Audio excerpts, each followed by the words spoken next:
When a sitting congressman starts reading names connected to Jeffrey Epstein into the official record, billionaires, bankers, a royal prince, even a Hollywood producer, you expect shock. But what followed wasn't outrage. It was silence.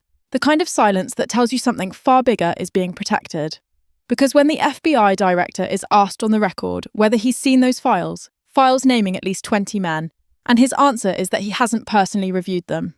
That's not an oversight. That's a warning sign. What happened in that hearing wasn't just another round of political theatre. Consent request. Gentleman's recognized.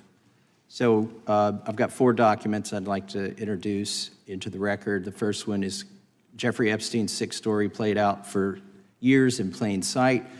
And Acosta is quoted in here saying, "I was told Epstein belonged to intelligence and to leave it alone." The second document is entitled, "What Epstein's Bodyguard Warned About His CIA Connections." The third document is from Fox Digital. It's titled, "Epstein's Private Calendar Reveals Planned Meetings with Obama Admin Official CIA Chief." And the last document is Wall Street Journal article that highlights Ehud Barak's 36 meetings with Jeffrey Epstein. He was the former Prime Minister of Israel and head of military intelligence for Israel. It may have held that title when he met Epstein, and then, yes. Without objection, the gentleman will hold for a second. The gentleman from Maryland is recognized. Thank you, Mr. Chairman. Just one UC request. This is Judge Engelmeyer's decision from August in U.S. versus Epstein, stating the government's 100,000 pages of Epstein files dwarfs the 70-odd pages of Epstein grand jury materials. Without objection, the gentleman from Kentucky is recognized for 5 minutes. Thank you, Mr. Chairman. Director Patel, I watched some of your Senate hearing yesterday when Senator Kennedy asked you, "You've seen most of the files. Who, if anyone, did Epstein traffic these women to besides himself?" You replied, according to the transcript, "There is no credible information that he trafficked them to anyone else." You also said somewhere in the hearing and here today that the problem is that the case files are constrained by limited search warrants from 2006 to 2007, and that the non-prosecution agreement hamstrung future investigations.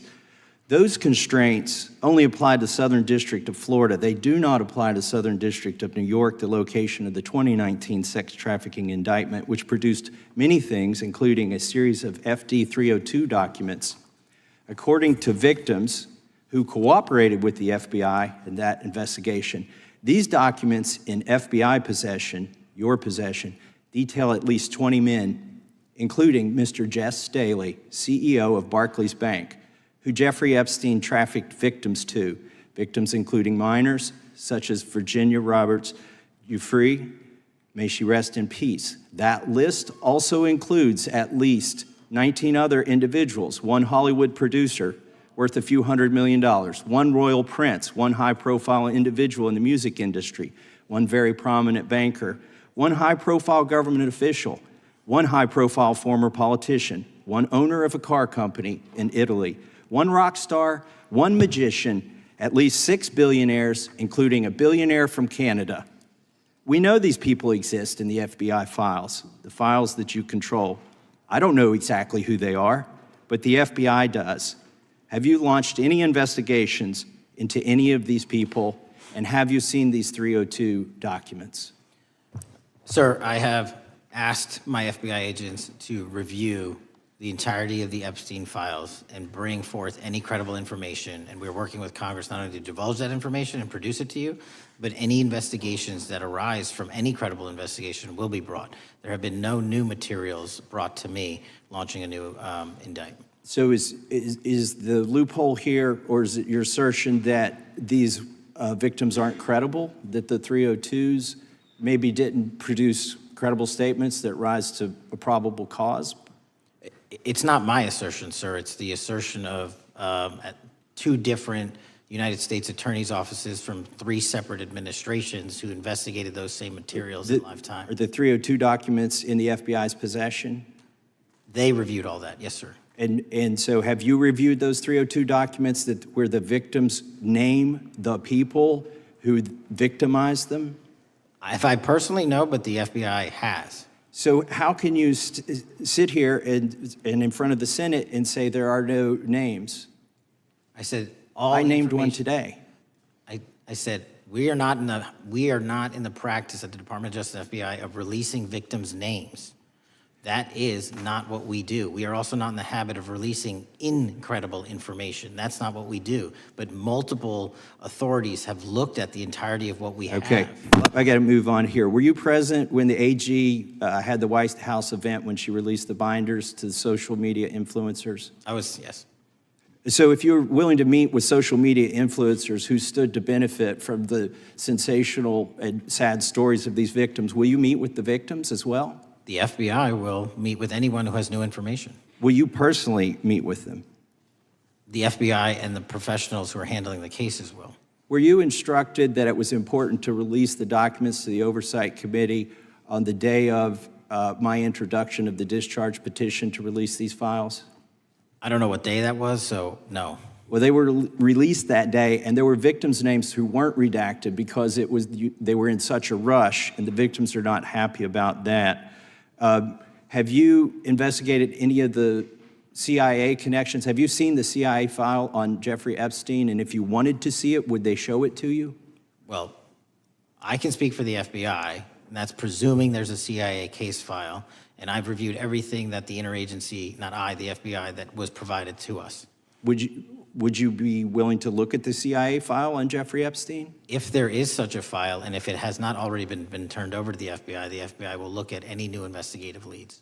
Have you made any progress on the pipe bomb investigation January 6th? And have you made any progress on the motive of the Las Vegas shooter? As to the first, it's an ongoing investigation, and we have made progress. As to the second, sir, I'll have to get back to you.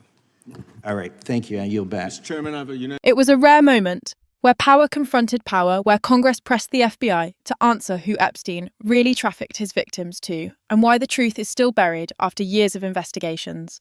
Representative Thomas Massie didn't deal in speculation. He came armed with documents, court filings, victim statements, and FD 32 reports. Official FBI interviews that, according to victims, contain names of some of the most influential men on Earth. And yet, Patel, the FBI director, sat there calm and unbothered, dismissing it all as lacking credible information. He didn't deny the existence of those files. He didn't challenge the accuracy of the reports. He just placed the wall of bureaucracy between himself and the truth, hiding behind technicalities and legal boundaries. According to those victims, the FBI possesses files detailing at least 20 powerful men who Epstein trafficked victims to. Among them, Jess Staley, then CEO of Barclays Bank, alongside a royal prince, a well-known Hollywood producer, a top government official, a former politician, and several billionaires, including one from Canada. The list reads like a who's who of global influence. But when asked if the FBI has investigated any of them, Patel said no. No new indictments, no ongoing cases, no follow-up. That's when Massie fired back. How could the FBI director claim there are no names when victims named them directly in official reports? And how could he claim credibility issues when those same victims cooperated in multiple jurisdictions? Patel didn't say the victims were lying. He didn't dispute the reports. He simply said multiple US attorneys' offices from 3 separate administrations had reviewed the materials and found nothing to pursue. And that's exactly how accountability disappears in plain sight. The exchange that unfolded next turned into one of the most revealing moments yet in this entire saga. Because while Patel was dodging, members of Congress began entering explosive documents into the record files the public has never truly seen in full. The first, an article quoting former Labour Secretary Alex Ayosta, saying he was told Epstein belonged to intelligence and to leave it alone. Think about that.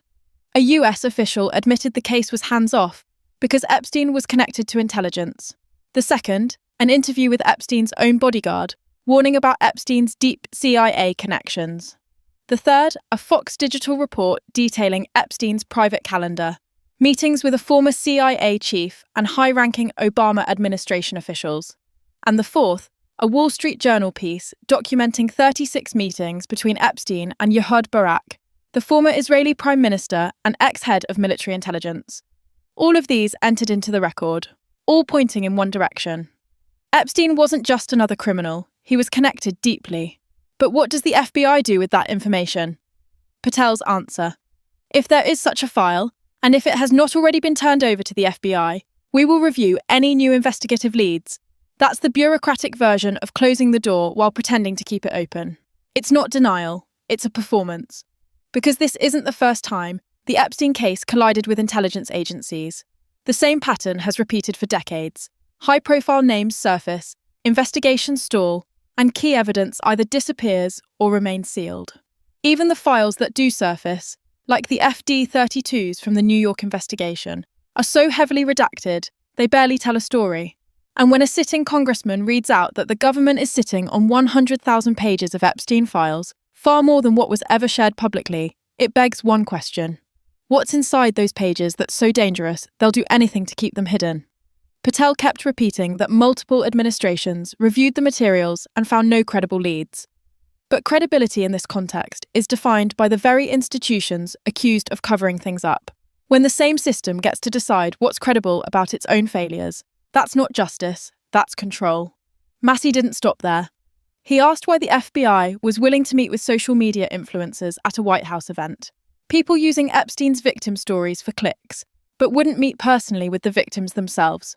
Patel's answer, the FBI will meet with anyone who has information, but when pressed again, will you personally meet with them? He sidestepped it entirely. It's moments like that when the mask slips. Victims aren't treated like people. They're treated like case files, data points. And while those women carry the trauma, the men who hurt them carry on with wealth, power, and silence. But perhaps the most revealing part came near the end, when a new document appeared.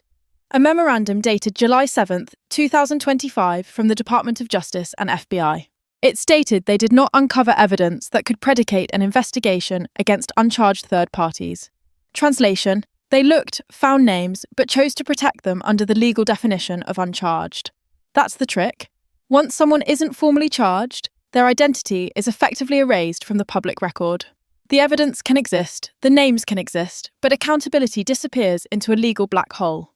What you just watched wasn't a hearing about transparency. It was about power protecting itself. The Epstein case has always operated at the intersection of wealth, secrecy, and influence.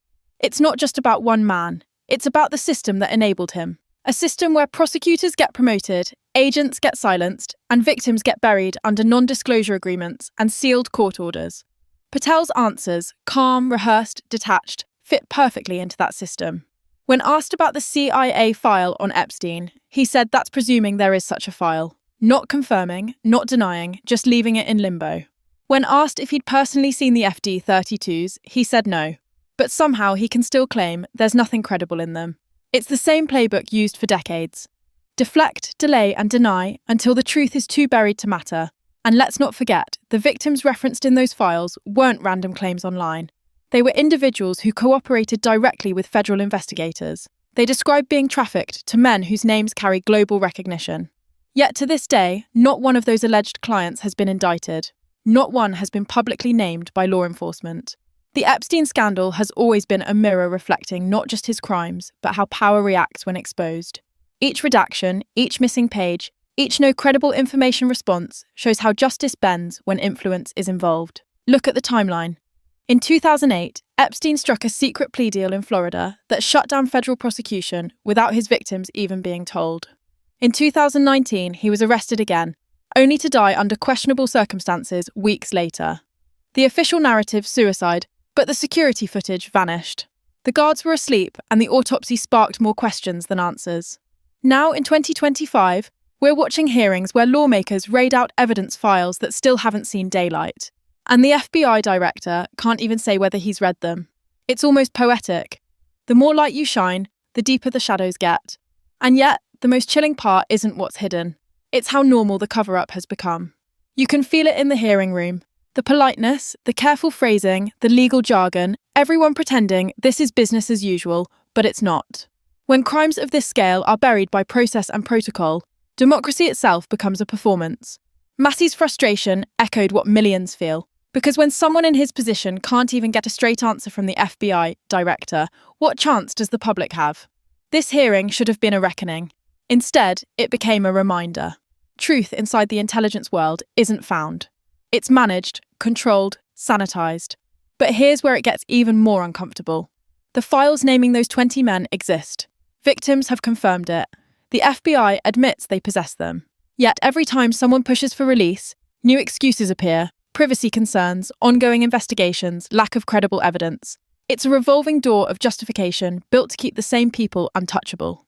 And if you think this ends with Epstein, think again. Because this isn't about one man, it's about a system that learned how to hide in plain sight.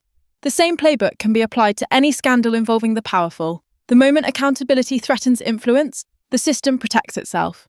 That's why these hearings matter, because they reveal something deeper than corruption. They reveal design. The intelligence ties, the sealed files, the endless redactions, all point to an uncomfortable truth. There are two systems of justice, one for everyone else and one for those with connections deep enough to disappear their own crimes. As Patel left the hearing, reporters shouted questions, but he didn't answer. Cameras clicked, flashes burst, and behind the chaos, you could almost feel the weight of what wasn't said. The silence wasn't emptiness, it was protection. And that's why this moment matters. Not because we learnt something new about Epstein, but because we watched in real time how institutions respond when they're cornered. They deflect. They hide behind words like credible and ongoing. They let the truth die slowly, buried under the weight of classified files and public fatigue. But here's the thing about silence. It only works if we stop asking questions. The victims who came forward did so knowing they might never see justice. They risked everything so the truth wouldn't die with Epstein.